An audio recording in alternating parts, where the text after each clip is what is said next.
Every morning, like clockwork, our boy Taiki dashes to school, heart pounding, just to catch a glimpse of the girl who's become the sun in his sky.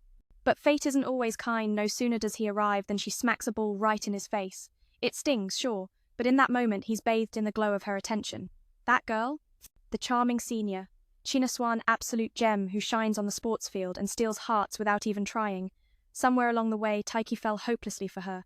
He realizes he's been blind to his own feelings, but sweetly she makes up for it by handing him a sugary candy complete with the cutest, most disarming smile. How could he resist? Their school is no ordinary place. It blends middle and high school, famous for its athletic spirit. Taiki dreams of becoming a professional badminton player, while the girl of his heart? She lives for basketball. This pair arrives first every day, carving out precious moments just to watch each other. They don't speak much, but simply seeing her laser-focused on the game fills Taiki's soul with quiet joy. Sometimes, love whispers in the smallest details moments that speak louder than words. Soon, their usually empty training room bursts with people, all there to practice. Taiki confides in his best buddy, confessing, "I wish I could marry her." His friend laughs, calling it a daydream, since she's the school's basketball ace, admired by everyone. Why does Taiki want her so badly? Because waking up every morning to see her face makes running to school worth it. The girl he's after isn't just popular, she's the star player, the queen of the court, glowing like a true icon. On the flip side, Taiki's badminton record is, well, less than stellar. The harsh truth stings when he hears the teasing. It's like a cold slap to his dreams. Their only link? Those early mornings spent sharing silent moments before practice. Still, his friend urges him. How can you win if you don't try? So, Taiki steels himself, determined to break through. His plan? First, conquer the upcoming inter-school tournament's preliminaries to catch her eye. Then, maybe, just maybe, get her to remember his name and exchange contact info. Standing still means never moving forward. But just as hope flickers, Hina barges in the pint-sized feisty friend who's as loyal as she is loud. Hina isn't shy about teasing Taiki, calling him a kid, especially since he's barely hit 1.5 meters since middle school, and looks more like a child than a guy. The irony? She's no taller herself. Among the three friends, only Kyo stands to literally and figuratively. Watching the two bicker, Hina wonders what's really on Taiki's mind. He shyly asks if there's a way to make girls happier. Immediately, Hina senses his crush and agrees to be his love guru. Her first piece of advice? No weakness, show strength, and the golden rule look good doing it. Of course, this is just Hina projecting her own ideals, but Taiki listens, hoping for a miracle. Meanwhile, Kyo and the others vanish, probably thinking staying with Hina too long might break their sanity. Another day dawns, and once again, Taiki arrives early, heart racing, ready to watch the girl who's unwittingly captured his soul. He can't help but think about Hina's advice from yesterday. He's caught in the whirlpool of young love, fumbling but determined. The school's bustling halls and vibrant courts aren't just places of sport, they're the stage where Taiki's heart performs its quiet, tender dance. Every glance, every smile, every small kindness from her is a spark fueling his courage. As he stands there, he wonders, will this dream of love and sports ever catch fire, or will it remain a beautiful, fleeting shadow? If you've ever been that shy soul, caught between hope and fear, remember Taiki's journey, the way he chases light in the simplest moments. Sometimes it's not about winning the game or the girl, but about finding the courage to show up, again and again. So, take a breath, and ask yourself, what small step can you take today towards your own dreams? Because even the smallest spark can ignite a blazing fire. Thanks for sharing this tender start with me. Unreliable to the core, that's how she felt about that girl. But today, fate played a strange hand. The security guard forgot to unlock the gym door, leaving Chinatsu waiting outside. There she was, engrossed in a book, completely unaware of Taiki's quiet gaze, who admired her from a distance, careful not to be noticed. Remembering Kyo's advice from yesterday, Taiki lifted his spirits and mustered the courage to ask for her contact info, already crafting a few plans in his mind. Yet, just when he was about to make a move, hesitation held him back. Seeing his senior seemingly cold, Taiki gently took off his scarf and wrapped it around Chinatsu. Before she could react, he added a warm tea and other little things to help her body thaw from the chill. For her, this small kindness sparked unexpected joy. Meanwhile, Taiki realized he might be overdoing it. Chinatsu said nothing but looked at him with a playful curiosity, as if wondering what he was up to next. She insisted she was fine, just feeling a bit chilly in that short dress. The intensity of our gaze felt like a scene straight out of a romance, making me imagine my future wife caring for me. Just then, the security guard finally arrived to let us in, and to my surprise, Chinatsu remembered my name. I was astonished and asked her why, to which she smiled and complimented my wonderful mother for writing my name on the scarf. It was a bit embarrassing to still be cared for by my mom at this age, but at least she knew my name now. Today's practice went well. I was in such a good mood this morning I didn't feel nervous at all. During the break, I couldn't stop thinking about Chinatsu calling my name. It felt like a revelation. In this moment, I felt confident I could make it through the second round of the upcoming match. I needed to try harder to impress her before asking for her number. As I stepped outside, I accidentally spotted the girl I liked talking to the coach. I was mesmerized for a moment until Heine came along and interrupted me, startling me as I tried to look at the girl I had feelings for. Heine bluntly told me not to aim too high, which stung. I was already feeling small, and now she was advising me. Just as I was about to walk away, she teased me, mentioning she saw Chinatsu with another guy the other day. That struck right at my heart, but then she turned around and said it was a lie. I noticed the two of them were having a serious conversation outside, though, and I couldn't help but wonder what was going on. A few days later, after practice with the team, I remembered I had left some things in the gym, so I headed back and unexpectedly found Chinatsu there. She noticed me and called my name, asking if I was still practicing at this hour. I realized she was dissatisfied with the morning practice. It was clear she had a high level of discipline as a professional athlete. I encouraged her not to push herself too hard, but she insisted she wanted to play a bit longer, inviting me to join her for a match. Honestly, I wasn't very good at basketball, so I felt out of my depth. After a few rounds, I was panting like a dog. I learnt that my mum used to be really good at basketball too, so sometimes we'd play together. To my surprise, Chinatsu's mum was also into basketball, which is why she chose this sport. Hearing that made me feel like we shared a unique bond. She asked if I ever considered playing basketball instead of badminton. Truth is, I was passionate about it back then, but my pride got in the way. I played solo, refusing to pass the ball to anyone, and eventually got kicked out. Since then, I've preferred sports where I could go solo, avoiding team play. I enjoy the feeling of being alone on the court. It adds weight and responsibility, forcing me to earn my victories. That way, whether I succeed or fail, it all comes down to my own ability. I shared how much I loved the thrill and excitement, and she responded with a teasing remark that shocked me. The emotional damage was real, especially coming from her. Nevertheless, she acknowledged my effort and dedication, which made me blush with embarrassment. I opened up about an incident from over a year ago when she left the club. That day, practice was cancelled, but I lived nearby and decided to show up. Walking in, I was struck by the sight of Chinatsu practicing alone, tears streaming down her face. That image became precious to me, and it was from that moment I fell for her. Later, I learned her team had almost made it to the national tournament. Perhaps that's why she cried alone, feeling like all her hard work led to little reward. Reflecting on that moment made my feelings for her grow stronger, but when I looked at her, I was left speechless. I couldn't believe this guy had been paying attention to her for over a year, keeping it hidden until now. Thanks to a reminder of that day, Chinatsu recalled something too, just as the security guard called out. So, we had to tidy up everything. I felt a bit guilty for almost making her cry earlier. Fortunately, the guard came in, breaking the tense atmosphere. We both picked up a ball together, exchanging joyful glances and laughter. Our hands brushed slightly, but I could feel warmth radiating from her. Time passed, and later that day, while my mom was preparing dinner, she noticed a magazine article about Chinatsu. Seeing that, she asked if I was close with her. It turned out she and Chinatsu's mom were teammates back in school and were really close, playing basketball together every day. Hearing this shocked me. It felt like a once-in-a-lifetime opportunity. If our families already knew each other, getting closer would be easier. My mom had contacted an old friend and learned that Chinatsu was really talented, but sadly, she was moving abroad soon. Hearing that felt like the sky was falling down for me. The countdown to confess my feelings was on, and the older girl I secretly loved was about to leave. I couldn't help but wonder when she would return. Reflecting on that day when I saw her talking to the coach, I suspected they were discussing this, and now I was almost out of hope. I rushed to school to meet the girl I liked, refusing to accept this situation. Taiki's world crumbled like a house of cards. The clock was ticking down, the moment to confess was slipping away. The senior he secretly admired was about to leave, and who knew when she'd return? He remembered the day he saw her talking with the coach, assuming they were discussing this very plan. If only he had realized sooner, he would have held on to hope tighter. Racing to the school, he chased after the one he loved, refusing to accept defeat. How could she abandon her daily training routine, the very thing she poured her heart into, just to move abroad? Today was like any other. Chinatsu had arrived, and Taiki, in a panic, ran to her side. When asked, Min encouraged him. His senior was determined to reach the national tournament. She had taught him the value of relentless effort, learning from losses, and pushing forward.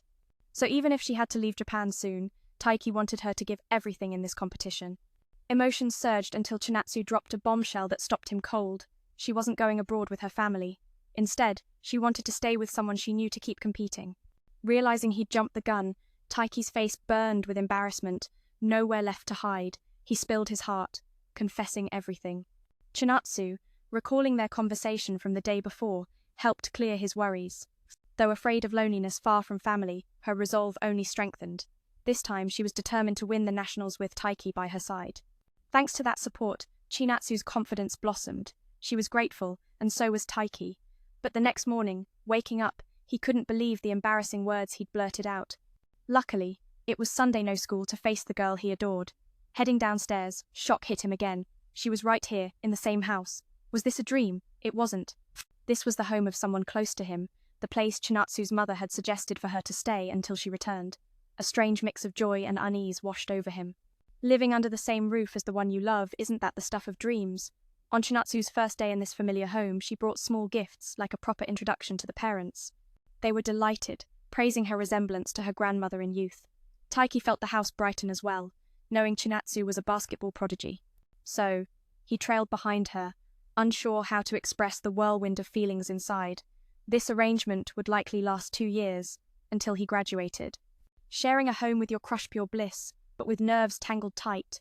Still awkward and unprepared for this new reality, Chinatsu excused herself to call the juniors down for a bath, leaving Taiki blushing in silence. Usually she was seen in her uniform, all sports and grit. But now, fresh from the shower, she radiated undeniable allure. Ironically, Chinatsu was the shy one, feeling like a guest despite being among familiar faces. She had only met Taiki's mother a few times. The lucky part? Being near the person she saw every day at practice. Seeing her pick up a weekly magazine, Taiki lent it to her, the simple closeness easing her worries. "Good night," Chinatsu whispered softly.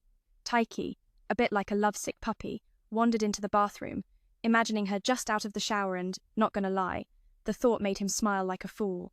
The next day, he shared this silly joy with his best friend Kyo, who couldn't figure out why Taiki was so upbeat when he should probably be crushed. Kyo warned him to keep their living situation secret. If the school found out Taiki was living with his crush, he'd become public enemy number 1. Taiki nodded, clueless about why this was such a big deal, until Kyo pointed toward Chinatsu, cool as ever out on the court.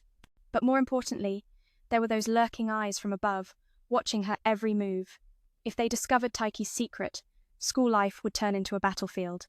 Still, Kyo congratulated him quietly thanks to parental connections. Taiki was living the dream. Proximity breeds flame. Maybe, just maybe, these two could cross the line. Taiki doubted it. Chinatsu chose a solitary path in Japan, focusing solely on competition, not romance. So, he set his own goal, to make it to the nationals. It felt distant, almost unreachable, with only a handful of students at school matching that level. Their achievements were recognized, but Taiki? He wasn't a standout. He knew his place but refused to give up, hoping for a miracle. Even as Kyo played on, Taiki insisted on resting properly during practice because, unlike some, he had a crush living under his roof and needed to keep up. Hina passed by, noticing Taiki's unusual energy. When she asked, Kyo explained his friend's new goal: nationals or bust. Hina was stunned by the odds, calling Taiki reckless. But she believed in her friend, knowing how much he admired Chinatsu after all their years together. That night, Taiki trained hard to strengthen his body for badminton, reviewing video footage from the morning's practice. He knew he had to push harder to see real progress, otherwise the dream of nationals would stay just that, a dream. Chinatsu came to fetch water and laughed at Taiki's intensity, deciding to watch his practice. Her request embarrassed him, but her sweet smile disarmed any protest. She often observed him at the gym, praising his reflexes and rhythm on the court. Yet, she knew he hadn't reached the level needed to compete nationally. Moving faster risked losing control, sending shuttlecocks off course. Taiki's goal was precision, not just chasing the birdie. Chinatsu set the bar high, and that challenge made her smile. If he achieved it, they could cheer each other on. Recalling her words from before, when Taiki had vowed to enter the nationals, Chinatsu ran off to grab a lucky wristband, a talisman for his journey. After deciding to stay in Japan and compete, she was all in. This was more than just sports, it was a shared dream, a bond forged in sweat and silent understanding. Their story had only just begun. Hina diligently trains, and as she passes by, she notices how different Taiki seems today. Curious, she asks him if he's set his sights on the national tournament, to which he responds affirmatively, determined to push himself. Hearing this, Hina is taken aback. The competition is fierce, and she realizes Taiki is quite bold. She genuinely hopes for his success. After all, they've known each other for a while, and she understands his character well. That evening, Taiki works hard to boost his physical strength for the upcoming matches. He reviews footage from his morning practice, knowing he must strive even harder if he hopes to see results. Without that effort, competing in the national tournament would remain a mere fantasy. Meanwhile, Chinatsu grabs a drink and notices her younger brother's amusing antics, so she decides to check on him. She sees Taiki's focused training and insists on watching, which makes him a bit embarrassed, but that charming smile of hers melts his concerns, and he reluctantly shares the footage. She often watches Taiki in the gym, praising his incredible reflexes and rhythm with the shuttlecock, but deep down he feels he hasn't reached the standard yet. If he continues to be this slow, the national tournament will remain just a distant dream. The challenge lies in moving faster, as doing so risks losing control over his shots, sending the shuttlecock off course. He knows he needs to strike accurately, not just chase after the shuttlecock. Understanding Taiki's high aspirations makes Chinatsu happy, as if this dream becomes reality, they can cheer each other on. She even recalls how he urged her to participate in the national tournament. With a smile, she rushes off to fetch her lucky bracelet to give to him as a good luck charm, after committing herself to stay in Japan and compete. He had done this for a reason, but encouraged by Taiki, he decided to hand it over because the one who truly needed it right now was none other than Taiki himself. Taiki hurriedly accepted, this being the very first gift he'd received, crafted by his senior. He vowed to treasure it forever. Watching the young man fumble with the knot, unsure how to tie it properly, only to tighten it firmly, this symbolized his determination. His junior would surely reach the national championship. Then, he even showed off another bracelet of his own. They looked like a perfect pair, a bond sealed by faith. Taiki believed he'd trained so hard that this string would snap only then would he stop. But the real challenge was every time he saw that adorable girl's face, he felt utterly defeated. Whenever his mind wandered, he'd do 30 sit-ups to regain focus. The next morning, the young man arrived earlier than everyone else, sparking curiosity. Taiki explained he was the rookie and had to assist first, besides wanting extra training. Being greeted like that, it felt like he'd just gotten married. That day, Hina noticed something had happened between him and the senior girl. And this troublemaker, always causing Taiki worry, kept trailing behind, asking questions. If she found out, it would surely spread like wildfire, turning him into a target for all the boys. Stepping outside, unexpectedly they met Chinatsu just arriving, who handed over a forgotten wallet, startling him. He pretended to shout loudly so Hina wouldn't recognize him. But ironically, this made Chinatsu sad, thinking he liked that girl. Hina felt for the young man, glad he could finally talk to someone. Later, he recounted the incident to Kyo, only to be scolded for being foolish. He should have told the senior that he wanted to keep their living situation a secret, not let her think he didn't want to live together. Realizing this, Taiki admitted how dumb that was. Suddenly, a teacher asked for help, carrying some stuff and dragged Hina and Chinatsu along too. Seizing the moment, the young man wanted to clear things up, but the senior avoided him. That was a harsh shock, even making Hina laugh. To help her best friend, she joined in the conversation with Chinatsu, asking if she had a boyfriend. Of course, she didn't too busy with competitions. Taiki wondered how this troublemaker dared ask such a bold question so soon. Kyo said, "That's just how girls are not like us." Hina then asked why the senior didn't want a boyfriend, mentioning holding hands and other sweet things. Chinatsu replied she wanted to focus on basketball right now. That made Hina feel sorry for Taiki as if it was a rejection aimed right at him.